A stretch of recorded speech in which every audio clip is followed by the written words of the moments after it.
thank everyone for coming. Yeah, go on. Right.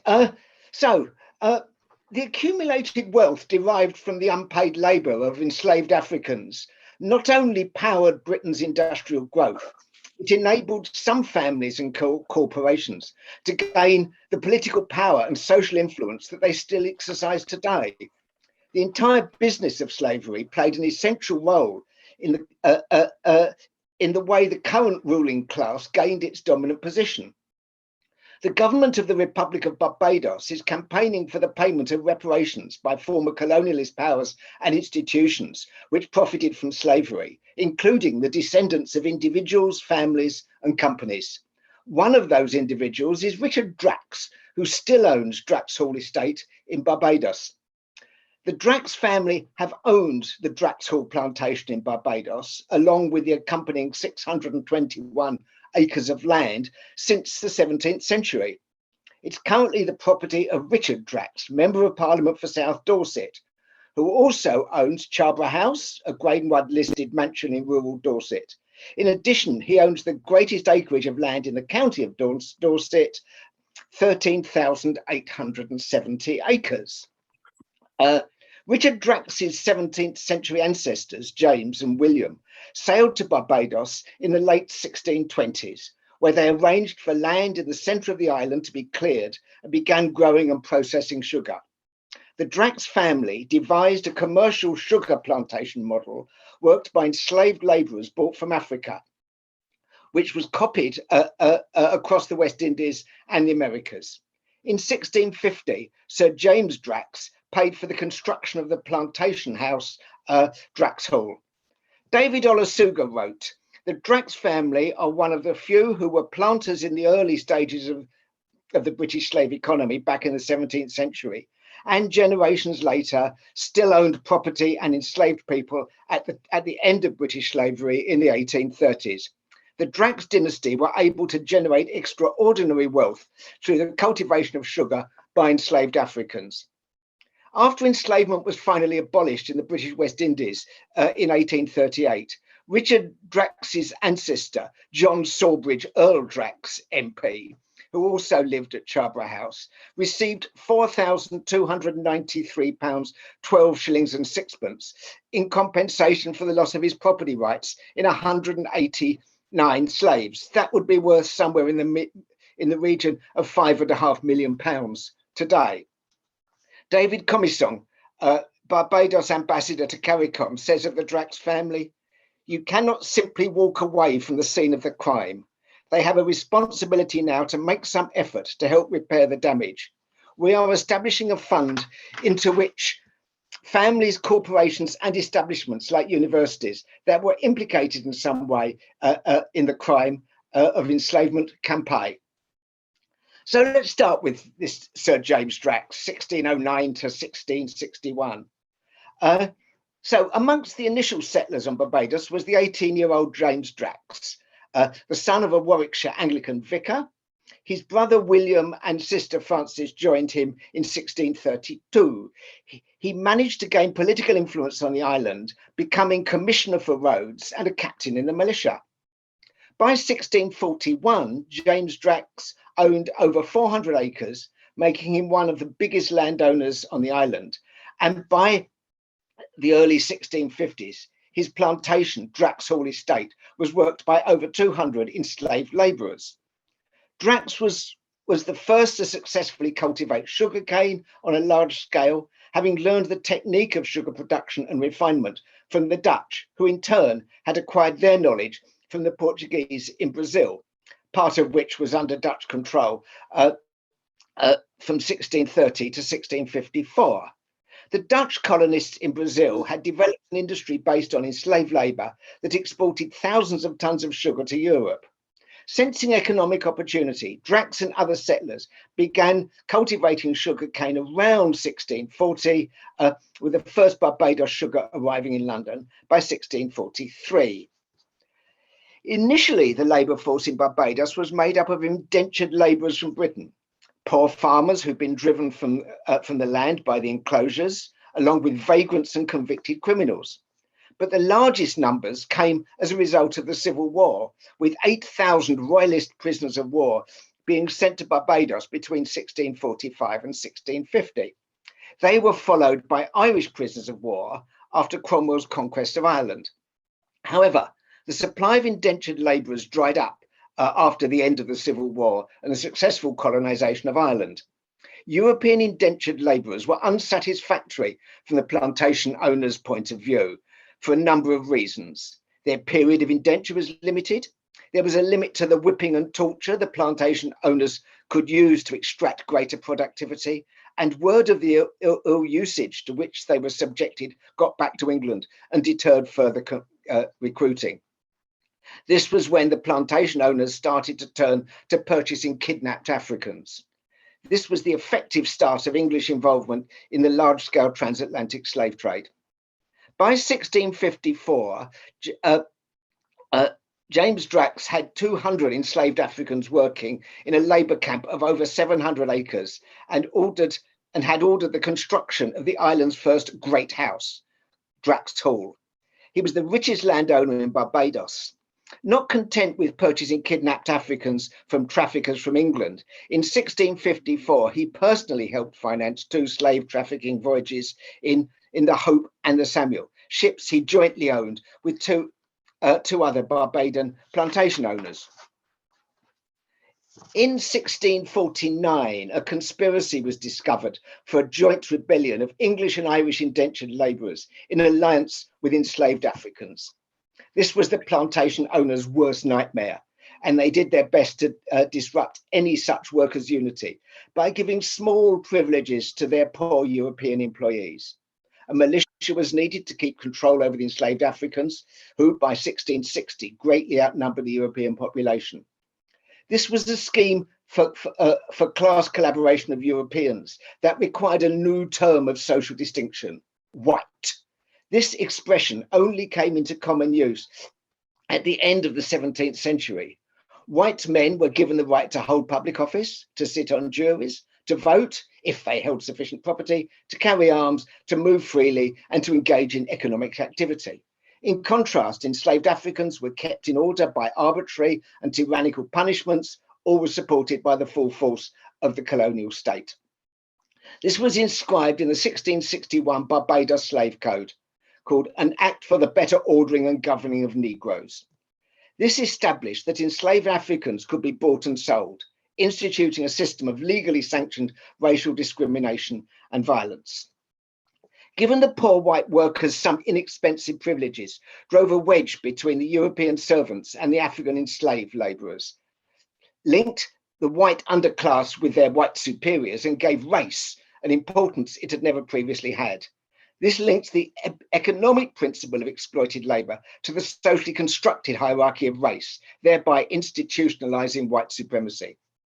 Eric Williams wrote, "Here then is the origin of Negro slavery. The reason was economic, not racial. It had to do not with the colour of the labourer, but with the cheapness of the labour.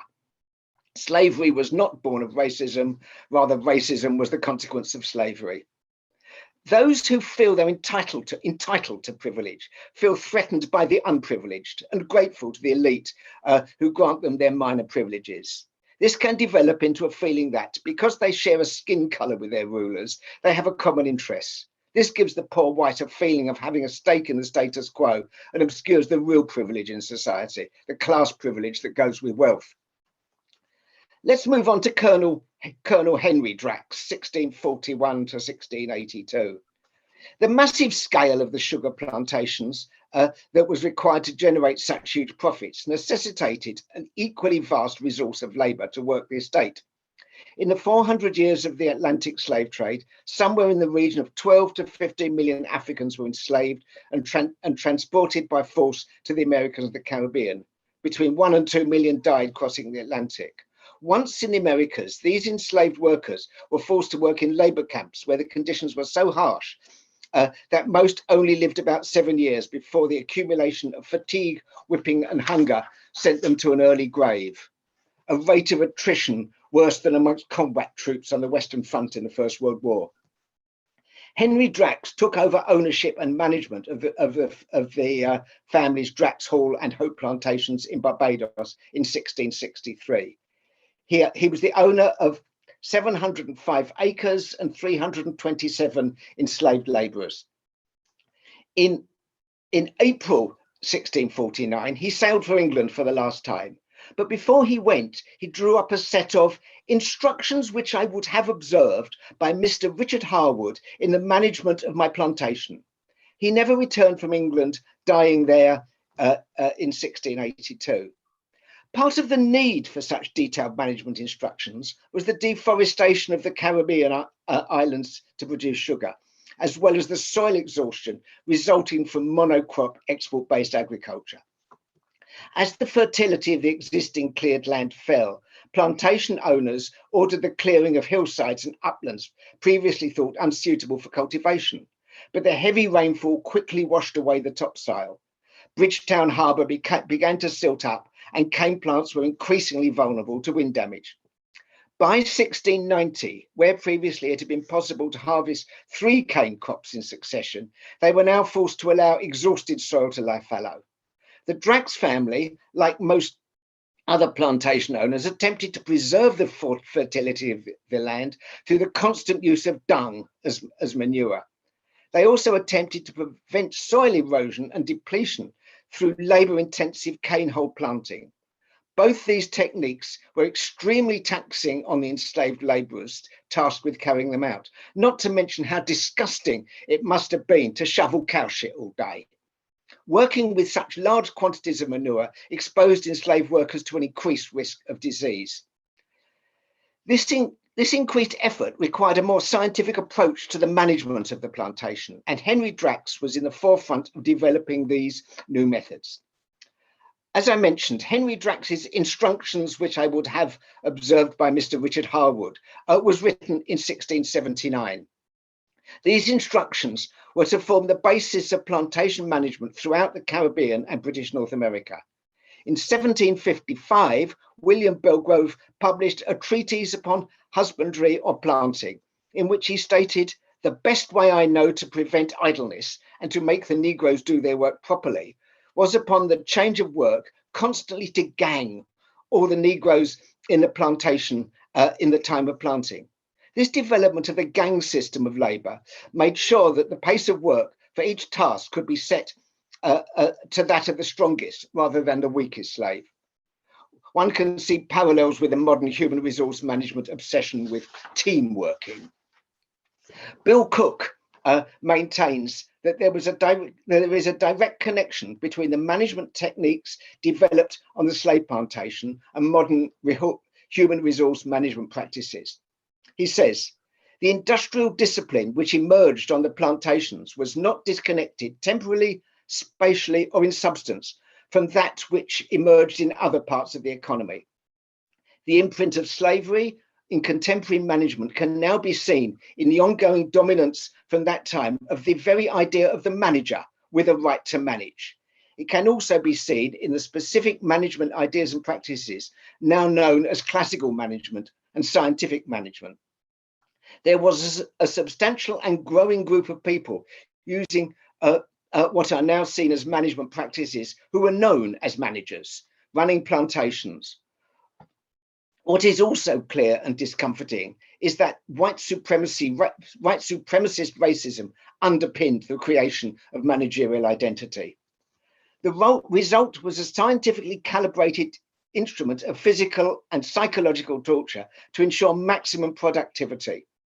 Karl Marx wrote, "Racking to the utmost the toil of the slave, the duration of his life becomes less moment than its productiveness while it lasts. The most effective economy is that which takes out of the human chattel in the shortest space of time the utmost amount of exertion it is capable of putting forth." The scientific management and cost accounting introduced by Colonel Henry Drax was enhanced and extended over the next 200 years as relentlessly efficient overseers determined the maximum sustainable pace of work and then drove enslaved laborers to achieve that maximum. Bookkeeping and accounting practices using pre-printed forms and reports became universal from about 1780. These imposed accountability and obedience at every level of the chain of command, created efficient bureaucratic structures with clear duties and responsibilities. Developments in accounting practices paved the way for two other core principles of scientific management: the separation of ownership and management and employee surveillance. This in turn facilitated the tendency for plantation owners to return to England and set themselves up in country houses purchased with their ill-gotten gains. So now let's have a look at another Henry Drax, 1693 to 1755. On their return, many of the slave owners purchased landed estates in England. As many as 300 new palatial country houses were erected in this time, each designed to insert its owner into the established hierarchy presided over by the English aristocracy. These stately homes were always more than just places to live. They were also public relations exercises. They represented power, permanence, and self-justified entitlement, expressing in bricks and mortar the determination of the ruling class to retain and expand their wealth, no matter how they acquired it. This sanitization of the process of the accumulation of capital has become an important part of the capitalist ideological offensive, part of their definition of being British. The importance of this is shown by the outcry from the Daily Mail over the recently published interim report on the connections between colonialism and properties now in the care of the National Trust, including links with historic slavery. Henry Drax had been one of the first to indulge in such ostentation. And by the time he died in 1682, his English estates were producing as much revenue as the Drax plantation in Barbados. In the 18th century, political power and landed estates went together. What passed for elections at the time consisted mainly of local landowners being returned to Parliament by a mixture of bribery and intimidation. The Drax family realised early on that a presence in Parliament would be a useful means of ensuring and extending their wealth. So let's have a look at the Drax family in Parliament. Henry Drax became Member of Parliament for Wareham in 1718. His son, Thomas Earl Drax, 1721 to 1789, was MP for Corfe Castle from 1744 to 1747, and MP for Wareham between 1761 and 68. The important thing for the Drax family was advancing what became known as the West India interest.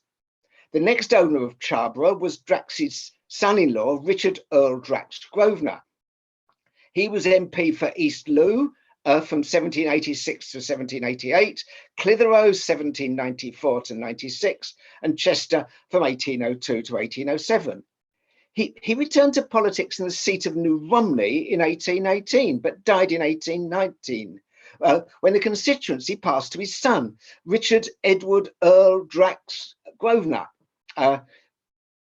who held it until 1826. It would appear that members of Parliament could pass their seats in the House onto their heirs with the same ease as they bequeathed their estates. While the Drax family MPs were famous for their lack of interest in most aspects of the work of Parliament, they were very much part of the West India interest. It is estimated that in 1765, there were 40 MPs in Parliament with West Indian connections.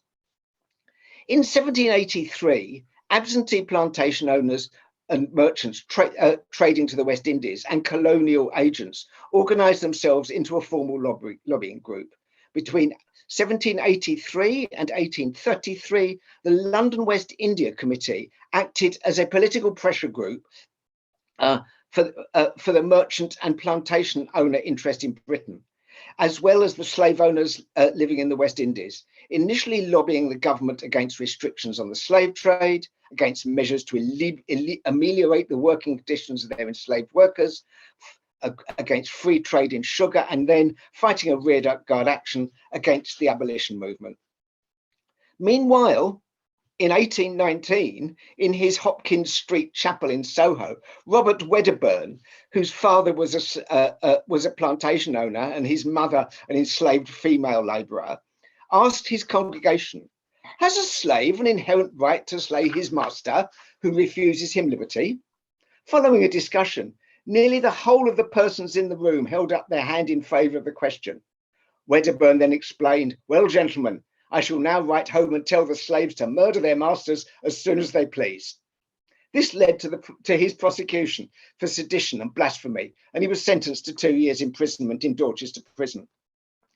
But it would be a mistake to see emancipation as arising principally from British politics, whether radical, moderate, or conservative. The enslaved themselves played an essential part in their own liberation. They did not sit passively and wait for saviours from on high to deliver. They fought on the beaches of Africa, they mutinied on the slave ships, they deserted to form free independent communities in the hills of the Caribbean colonies, and given the slightest opening, engaged in full-scale rebellion. This history needs to be more widely known. Despite the cruel punishments for rebellion and resistance, there were important revolts and conspiracies in Barbados in 1649, 1675, 1686, 1692, 1708, and 1816. This last, the 1816 rebellion known as Bussers War, was a well-organised uprising, carefully planned. The revolt was defeated militarily by the local militia, aided by imperial troops. A contemporary account speaks of a little short of 1,000 slaves were killed in battle and executed at law. There were two further major uprisings in the British West Indies in the early 19th century. The Demerara Rebellion of 1823, involving more than 10,000 enslaved people, and the Baptist War, as the Jamaican uprising of 1831 became known. These three revolts can be credited with concentrating the minds of the British government to face the fact that increasing rebelliousness was causing the whole system to fail. Meanwhile, the increasingly militant working class opposition in Britain, starting with the Luddites from 1811 to 1816, the Captain Swing movement of 1830, followed by the widespread strikes of 1831, presented the authorities with the danger of fighting on two fronts. In general, the slave unrest of 1816 to 1832 helped to both to destabilize and discredit slavery and force the slave owners to accept emancipation. But they did not give up without extracting as much money as possible from the public purse. At the beginning of the 19th century, the business of slavery was still profitable, but was being overtaken by the manufacturing industry it had helped to establish. Moreover, the dominance of sugar in the British West Indies and the unsuitability of the islands for mass production of raw cotton meant that the British textile manufacturers, once some of them had used profits from the sugar industry to start up their businesses, had no further interest in supporting the plantation owners. At the same time, popular anti-slavery was an excellent cover for the campaign for control of the levers of power. The essence of the matter was that manufacturing required a different form of state, one that could implement policies that were incompatible with the continued domination of the slave-based West India interest and their allies in the old landowning gentry in Britain. Thus, one aspect of the abolition can be seen as part of a struggle between two different factions of the British ruling class with conflicting interests. Nevertheless, in order to win that campaign, those capitalist interests opposed to slavery had to reach a compromise with the still powerful West Indians. Seeing the writing on the wall, these opted for compensation. While there can be no doubt that the prominent elite abolitionists such as Wilberforce and Clarkson were genuinely and deeply appalled by the violence and cruelty of slavery, they still firmly believed in the sanctity of property and were extremely reluctant to do anything that might undermine the capitalist system. The West Indians exploited this to the full. By shrewd negotiation and political manoeuvring, the West India interest managed to get compensation of £20 million and retained the services of their enslaved workforce for another 4 years, retitling it as apprenticeship. I would argue that compensation was the equivalent of a ransom paid to kidnappers. Of course, some of the compensation money went on conspicuous consumption and continued corrupt purchasing of political power and influence. So now let us move on to another Drax, John Sawbridge Earl Drax, 1800 to 1887. In 1827, John Stanley Wanley Sawbridge married the daughter of Richard Earl Drax Grosvenor and assumed the name of Earl Drax in order to take possession of Charborough House. Earl Drax was the Tory Member of Parliament for Wareham from 1841 to 1857, 1859 to 1865, and 1868 to 1880. Immediately prior to the opening of the polls at one election, Earl Drax made the following statement to the electors of Wareham. I understand that some evil-disposed person has been circulating a report that I wish my tenants and other persons dependent upon me to vote according to their consciences. This is a dastardly lie, calculated to injure me. I have no wish of the sort. I wish and intend that these people should vote for me. The Drax Hall Plantation made him an average yearly profit of £3,591, the equivalent of £3,984 in today's money. When compensation was paid following the abolition of slavery, he received just over £4,293, which today would be £4,866,000. That was compensation for 189 enslaved workers. John Sawbridge Earl Drax spent money prodigiously on Charborough, using 2 million bricks to build the longest brick wall in England, while also having constructed the Stag Gate and the Lion Gate entrance arches. He was able to extend the park to the southwest and the south by the diversion of the existing Wimborne to Dorchester Road, that's today's A31, and the enclosure of Starminster Marshall Common Field and some of its neighbouring land. This was another money-making scheme, as it enabled the construction of a toll road in which Sawbridge Earl Drax was the chief promoter and investor, and therefore profit taker. This was a period of extensive enclosures of common land. The Enclosure Acts were a series of parliamentary acts between 1751 and 1860, privatising the previously common land where the ordinary country folk had traditional and collective rights of access in order to pasture animals, harvest meadow grass, fish, collect firewood, and otherwise benefit. There were 4,041 such parliamentary enclosures during this period, and enclosures dispossessed former occupiers from some 30% of the agricultural land in England.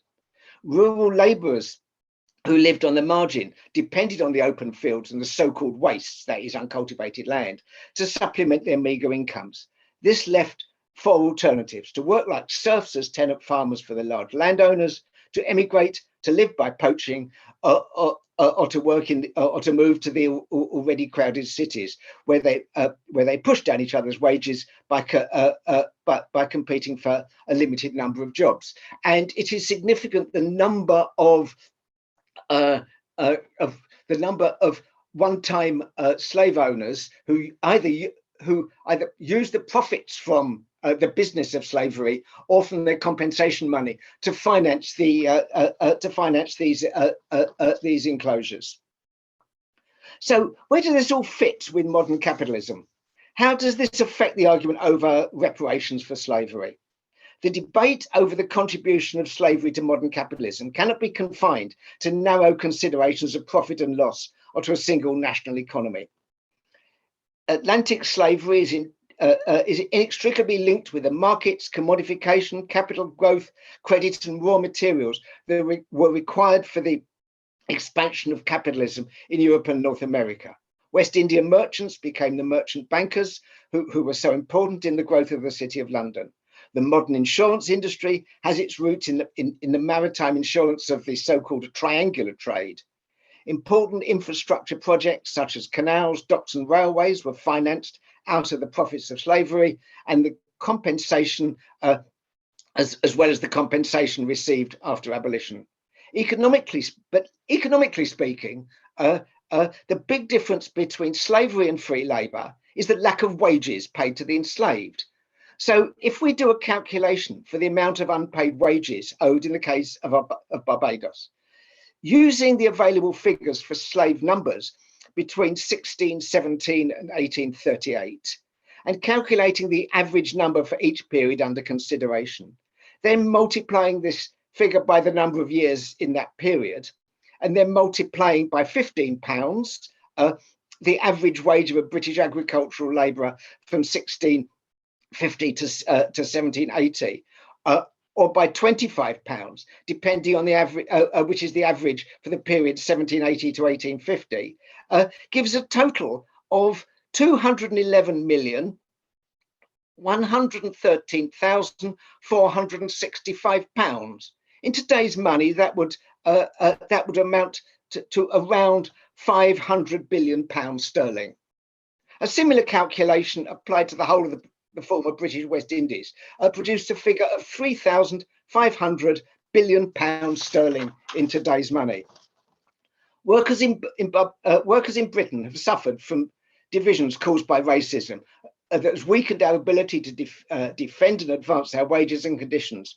A recognition of the origins of such divisions in the slave-based economy of the 18th and 19th century will go some way to combating the racial prejudices and assist in building a united response to the problems facing today's workers. It's also important from the point of view of the workers in Britain that we recognise the way in which those, such as the Drax dynasty, have used the wealth gained from the business of slavery to gain power and influence and to thereby further enrich and empower their class, a process that continues today. To this end, the London East and South East region of the Trade Union Congress has set up a Reparations for African Enslavement steering group, charged with campaigning in the trade union movement for reparations for enslavement, support and publicise the work of the CARICOM Reparations Commission, to work for the decolonisation of education at all levels, and to support local campaigns for the removal of statues and similar memorials to traffickers and enslavers. We would urge the British trade union and labour movement to follow the radical internationalist tradition of so many 18th and 19th century workers and support the claim of the descendants of the British West Indian slaves for reparations. As Thomas Hardy of the London Corresponding Society wrote, "For I am persuaded that no man who is an advocate from a principle for liberty for a black man, but will strenuously promote and support the rights of a white man, and vice versa. Any modern trade union representative worth their salt immediately responds to support any worker who's not been paid their wages. Reparations for slavery is a means to address a similar grievance for many millions of unpaid enslaved labourers whose descendants are calling for our solidarity. It's their money and they want it back." Thank you very much. Okay, thanks very much, Steve. Let me just stop the recording.